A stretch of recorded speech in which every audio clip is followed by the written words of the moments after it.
पूर्व विधायक दीप नारायण सिंह यादव ने अपने ऊपर लगे तमाम आरोपों पर सफाई देते हुए कहा कि मुझ पर झूठे मुकदमे लिखे गए, साजिश के तहत मुझे जेल भेजा गया। अपने अवैध कामों को छुपाने के लिए मेरे खिलाफ ये साजिश रची गई।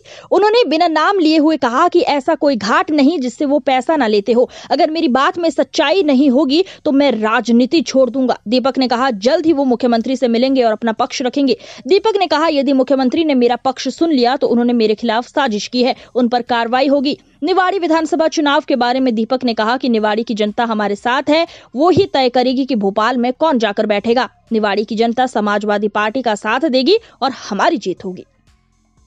और भारतीय जनता पार्टी के शासन में लगातार अवैध खनन की भी शिकायतें आ रही, क्या कहेंगे, क्या सोच है समाजवादी पार्टी, क्या सोच? देखिए, कार्रवाइयों के पीछे भी आप जो रहस्य देखेंगे उसके पीछे भी कारण यही था कि जो लोग वास्तव में अवैध काम कर रहे थे वो अपने अवैध काम को छिपाने के लिए कहीं ना कहीं हमारे ऊपर एक मुद्दा बनाकर लाए। आप देखेंगे ये पुरानी घटना थी, उस घटना को कैसी फिल्मों की तरह स्क्रिप्ट तैयार की गई। छोटी किसी का किसी से विवाद हो रहा, हमारा उससे कोई वास्ता नहीं, कोई किसी को भगा रहा नहीं भगा रहा, खाना खाने जा रहा है किससे हो रहा है, उनकी पत्नी चेयरमैन और उनकी आपस के विवाद है या उनके पुलिस वालों से विवाद है। आप एक घटनाक्रम को पूरी तरह बदलते हैं और उसके 7-8 10 दिन बाद तैयारी करते हैं और पूरी जिन FIRों में मेरा कहीं दूर तक जिक्र नहीं है उन FIRों मुझे मुलजिम बना देते हैं। मैंने पहले भी मैं तो आपसे भी आग्रह करता, मुझे इतना मौका नहीं मिला, तुरंत उन्होंने, मैं इस उम्मीद से पुलिस के पास पहुंचा था कि मेरी बात तो कम से कम सुनेंगे, मेरा पक्ष तो सुनेंगे, लेकिन जो भी दबाव हो, जो परेशानी हो, उनके सामने मुझे नहीं पता और मुझे सब घटनाओं में मुझे दोषी बना दिया गया। बिना आधार के, बिना किसी वजह के, कहीं मेरा कोई सूत्र, कोई संपर्क जिस आदमी से नहीं है उसके साथ जोड़कर जितनी मेरी बेइज्जती अपमान कर सकते थे। फिर उसके बाद जेल भेजने के बाद जिस तरह से आप देखते हैं पैरोकारी इस तरह से कर रहे थे जैसे मैंने कोई बहुत बड़ा अपराध कर दिया हो। मैंने पहले भी कहा था कि किसी भी निष्पक्ष अधिकारी से जांच होगी और इसलिए मैंने उस बात को दोहराया कि मुख्यमंत्री तो वो मेरे भी हैं।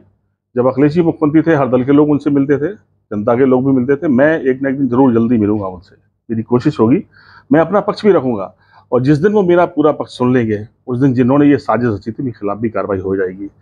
आज भी आप देख रहे हैं एक आदमी से फिर एक FIR आप लिखा देते कि मुझे धमका रहे थे। अरे भाई, कम से कम वो आदमी से पूछो किस नंबर से फोन आया था, उससे मेरी लड़ाई क्या है, उस पर कोई केस नहीं चल रहा हमारा उसके साथ कोई।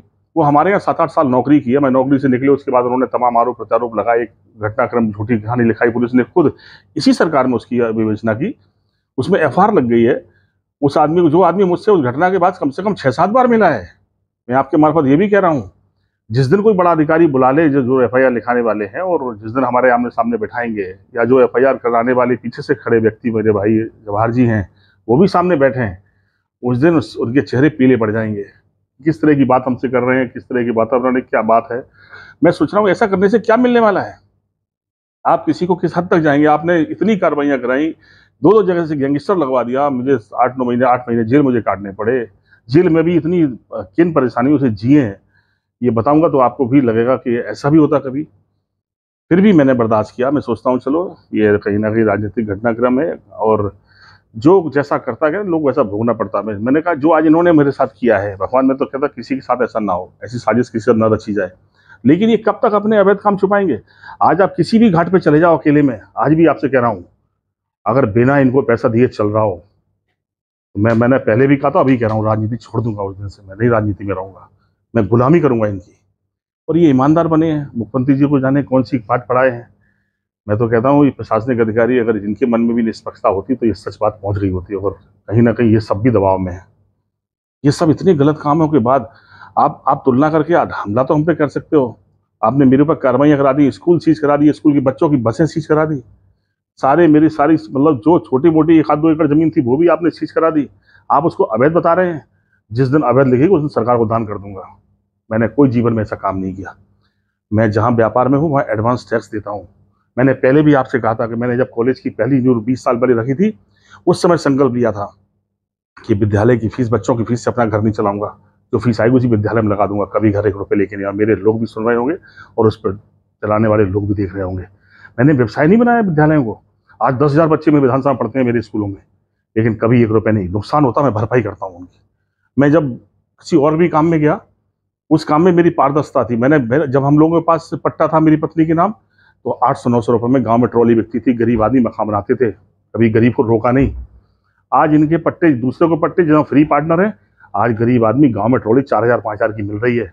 आप किसान नेता थे, गरीबों के नेता थे, गांव की बात कर रहे थे। अरे इतना रहम गरीबों भी कर लो कम से कम। आप गरीबों के मकान नहीं बने 5-6 साल से। जिस दिन मुख्यमंत्री जी ये सुनेंगे, ये बातें, ये जानकारी करेंगे अपने सोर्स से, उस दिन क्या ये बचेंगे? इतने बेरहम हो गए आप। गरीबी की बात कर रहे थे, 4,000 5,000 की ट्रॉली गांव के लोगों को मिलेगी अपने घर बनाने के लिए, और आप कहेंगे हम ईमानदार हैं।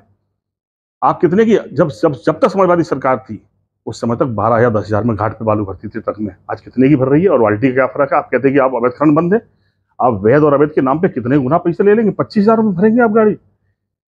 मैंने कहा ना, अभी मुख्यमंत्री जी को पता नहीं है, सरकार में बैठे लोग पता नहीं है। जिस दिन पतेगा कि जनता कैसे पतन कर रहे हैं ये, मैंने उस दिन भी पहले भी आपने मुझसे सरकार जाने के बाद या सरकार के बाद बात करी थी। मैंने कहा था उस व्यवसाय में कभी जाऊंगा नहीं। मेरे सेंटीमेंट दूसरे तरीके के। मैंने कहा मैं पहाड़ तोड़ने वाला काम नहीं करूंगा। मैंने एक दिन में क्रेशर बंद किया। मैं आज दोहराता हूँ, मैं कभी जीवन में बालू काम नहीं करूंगा जिससे कभी किसी का कोई दूसरी प्राकृतिक क्षति होती है। वो धंधे वो काम नहीं करना। मैं अगर मुझे मुनाफा ही कमाने का बहुत ज्यादा शौक होता, पैसे बहुत कमाने की जुनून होता, इतने करोड़ की प्रॉपर्टी आप मेरी बता रहे हो। आप स्कूल कितने की जमीन खरीदी, कितने 2.5 करोड़ रुपए लोन लिया उस जमीन पे। मैंने उस विद्यालय को बनाया। आज तक कर्ज के भर रहे हैं कर्जा उससे, स्कूल काम घर से अपने। आप मुनाफे बता रहे हैं। आप 100 करोड़ रुपए स्कूल बनाकर मेरे जब्त कर रहे हैं। आपने स्कूल में बच्चों की फीस, आपने बसें बंद करा दी। आप मुझे कितना नुकसान करना चाहते हैं? आप मुझे मेरी जान ले लो ना आप, लेकिन लोगों को तो छोड़ दो। उसमें मेरे बच्चे नहीं पर लोगों के बच्चे पढ़ रहे हैं। कोई नहीं बनाता गांव में इतना बड़ा स्कूल, पर मेरे मन में जुनून था। मैं गांव से निकल कर आया। मुझे गांव से मेरे परिवार के लोग क्राइस्ट देके पढ़ाने लेकर आए, लेकिन बहुत सारे ऐसे परिवारों के बच्चे जो मुझसे भी ज्यादा होशियार थे, उन्हें स्कूल ही नहीं मिल पाया। बेचारे वो गांव में खेती कर रहे हैं। इसलिए मैंने मोट में एक अच्छा स्कूल बनाया, झांसी से अच्छी बिल्डिंग बनाई कि वहां भी गरीब किसान मजदूर का बेटा मेरी तरह अच्छे से पढ़ सके और आने वाले समय पर इस प्रगति की वजह बने। मेरी सोच वही थी। और मेरे मन में अगर व्यवसायी दिमाग होता तो मैं इतनी शादियों में करोड़ों रुपए अपनी गरीब बेटियों को अपनी बहन नहीं बनाता, क्योंकि कौन पैसा कमाने के बाद गंवाना चाहता किसी के लिए। और मेरे मन में एक जुनून था। मैं आज भी आपसे कह रहा हूं, सरकार सब जब्त कर ले और जो बचेगा उसमें भी आधा गरीबों पर खर्च करूंगा। भगवान मेरी बात सुन रहा हो, मेरा संकल्प सुन रहा हो, और मैं ऐसी बात से बिचल जाऊं तो भगवान मेरा विनाश कर दे। मेरी सोच यही आज भी थी। मैंने ये सब किया, झांसी बना, डेवलपमेंट किया। मैं इंजीनियरिंग करके आया था। इसमें मैं जो आप डेवलपमेंट देखेंगे, किसी को ले आओ आप, अगर घुसने के बाद ये बोलेगा कि झांसी में ये जगह अद्भुत बनी है। ये व्यावसायिक दिमाग नहीं था। कोई व्यवसायी होता खराब सड़कें डालता, क्योंकि सड़कों से बिकती नहीं है सड़कें। ये बिल्डिंगें ऐसी नहीं बनती। झांसी छोटा शहर है। अगर आप मकान बनाते हो 40-45 लाख रुपए किसी से मांगते हैं तो आदमी हिसाब लगाता है। 2-4-5 लाख रुपए के बिजनेस बनता है। आप तो देखकर किसी को आप 100 करोड़ रुपए स्टेट बैंक के लगे हैं, 70-80 करोड़ रुपए सेंट्रल बैंक ने दिए हैं। ये लोग प्रोवाइडर हैं। हमारा खुद का मकान इस बिल्डिंग में, इस सोसाइटी में नहीं है। ये सोसाइटी तो उनकी होगी जिन्होंने खरीदा है। आप मेरी सोसाइटी बता रहे हैं उस संपत्ति को जो कंपनी की या पब्लिक प्रॉपर्टी है, वो किसी व्यक्ति की नहीं होती। मैंने कब समझेंगे? ठीक है, गांव वालों को तो बेवकूफ बना सकते हो, मेरी बदनामी कर सकते हो, लेकिन भगवान के सामने तो सच्चाई है ना। इसलिए ईश्वर मेरी मदद करता है। ये तो चाहते थे मैं छूटूं नहीं जेल से। इतनी तेज पैरोकारी कर रहे थे, करा रहे थे, लेकिन ईश्वर ने मुझे संग न्याय किया ना, मैं छूट के आया हूँ। इतनी आज भी क्यों FIR लिखा रहे?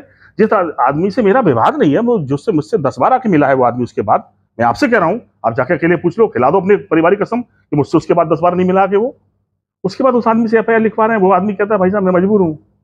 मैंने कहा भाई तो कौन सा केस चल रहा हमारा? तुम्हारा कोई केस ही नहीं है। सिर्फ इसलिए कि एक FIR लिखा के हम जाके सुप्रीम कोर्ट में जमानत कैंसिल करा दें और फिर चुनाव न लड़ पाए हम। इतनी गंदी राजनीति करके कहाँ जाओगे आप? राजनीतिक क्या बनना चाहते हैं आप? राजनीतिक उद्देश्य से कार्रवाई हो रही है, आपका कहना है। अब मध्य प्रदेश में भी चुनाव आ रहे हैं, आपकी धर्मपत्नी लड़ चुकी हैं, इस बार क्या तैयारी है? देखिए, हमने कहा ना कि राजनीति में एक बड़ी जिम्मेदारियों की लड़ाई भी है। मौका मिले तो फिर परीक्षा। और जो लोग आपके जैसे निवाड़ी विधानसभा है, मैं 98 में पहली बार विधानसभा लड़ा था वहां से, और मैं दूसरे नंबर पर रहा था। उस समय दिग्विजय सिंह जी मुख्यमंत्री थे, कांग्रेस की जमानत जब्त हुई थी उस जमाने में, 5,000 वोट पाए थे कुल।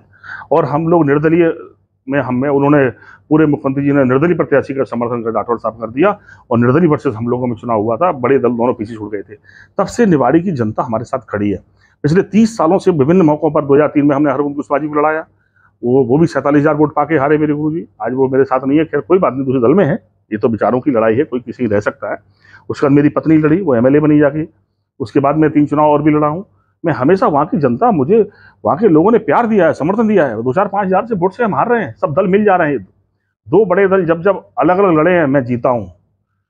मैंने कल भी एक दिन भी और कहा था, फिर दोहरा रहा हूँ, मुझे हराने के लिए कांग्रेस और BJP को इकट्ठा होना पड़ेगा। इकट्ठे हो जाएंगे तो फिर हरा देंगे, लेकिन इकट्ठे नहीं होंगे तो दुनिया की ताकत निवाड़ी से नहीं हरा सकती हमको। आप देख लो वोट उनके, जब से मैं लड़ रहा हूँ कांग्रेस के 10,000, 11,000, 5,000, 7,000 वोट आ रहे हैं। कहाँ गए सारे वोट जो आपके पहले मिलते थे आपको? तो जब दोनों दल मिलते हैं और दोनों अलग अलग लड़ेंगे तो फिर हमने कहा कि आपके बीच में बैठेंगे और मौका मिलेगा। मैंने निवाड़ी के लोगों से आग्रह भी किया, मध्य प्रदेश के लोगों से भी कहा कि हे गांव के रहने वाले गरीबों, किसानों, मजदूरों, दो ही दलों को मौका मिला है। एक तरफ कांग्रेस को बहुत लंबे समय तक आपने मौका दिया, एक तरफ बीजेपी को मौका दिया। अगर इनके फैसले ठीक हैं, गरीबों के प्रति हित में लिए गए हैं, तो बताओ उत्तर प्रदेश की मध्य सीमाएं जुड़ी हैं और तुम्हारे गांव की हालत खराब है, हमारे गांव में थोड़ी अच्छी क्यों है? इसका मतलब राजनीतिक बड़े फैसलों से बड़ी बेईमानी वहां के लोगों के साथ की गई है। तुम किसी को विधायक बना दोगे, भीड़ का हिस्सा बन जाएगा। मैंने वहां लोगों से कहा बहुमत की सरकार नहीं बनाओ। बहुमत की सरकार जिस दिन बन जाती है उस दिन सेवक से शासक के रूप में बदल जाते हैं, मेहरबानी शुरू कर देते हैं। ये भूल जाते हैं कि वोट भी गरीब का था और नोट भी गरीबों का था। योजनाओं पर एहसान 1000-2000 देकर गरीबों की भावनाओं से खेलना, ये भुला देना कि अगर 3 लाख करोड़ का बजट है तो गरीबों की मेहनत की कमाई का पैसा है। मैंने फिर कहा कि ये निवाड़ी के लोगों, तुम्हारे पास मौका है कि तुम भोपाल में बैठने वाले लोगों को तय करो कि कौन बैठेगा, क्योंकि दोनों दलों में बीच की फिर लड़ाई है। आज कांग्रेस बीजेपी में कुछ भी चल रहा हो और दोनों दल कंट्रास्ट पे खड़े हैं, कुछ लोग बहुत बड़ा फैसला करेंगे। और कमजोर सरकार बनाओ तो कम से कम गरीबों के लिए मजबूत फैसला लेने के लिए बाध्य कर सकते हो। और सरकार बेईमान और बेरहम हो जाए तो 5 साल के पहले गिराओ। तो डॉक्टर लोहिया ने कहा जिंदा कौम में 5 साल इंतजार नहीं करती और 5 साल में जिंदगी बर्बाद हो जाती है। इसलिए बहुमत तो कभी लानी मत दो किसी को। कमजोर सरकार बनाओ, बेईमान हो जाए, गिराओ बीच में। चुनाव तो होगा लेकिन तुम्हारी जिंदगी का सारा चुनाव फेल हो जाए, किसी को जिताकर खुद हार जाओ, कौन सी लड़ाई है? कम से कम तुम्हारे हाथ में जीत बनी रहे। तुम बनाने वाले बने रहो, मिटाने वाले बने रहो, ये कोशिश करना। और मुझे पूरा यकीन है कि लोग तीसरे मोर्चे को बनाएंगे, थर्ड फ्रंट, वो समाजवादियों के रूप में होगा। और जब मैंने कहा कि निवाड़ी के लोगों की जो मंशा दिख रही है वो तय करने वाले हैं कि भोपाल की बैठने वालों की भीड़ का हिस्सा नहीं बनना है, पर भोपाल में कौन बैठेगा ये तय करने वाले निवाड़ी के लोग बनेंगे। समाजवादी पार्टी का साथ देंगे, जीतेंगे हम लोग।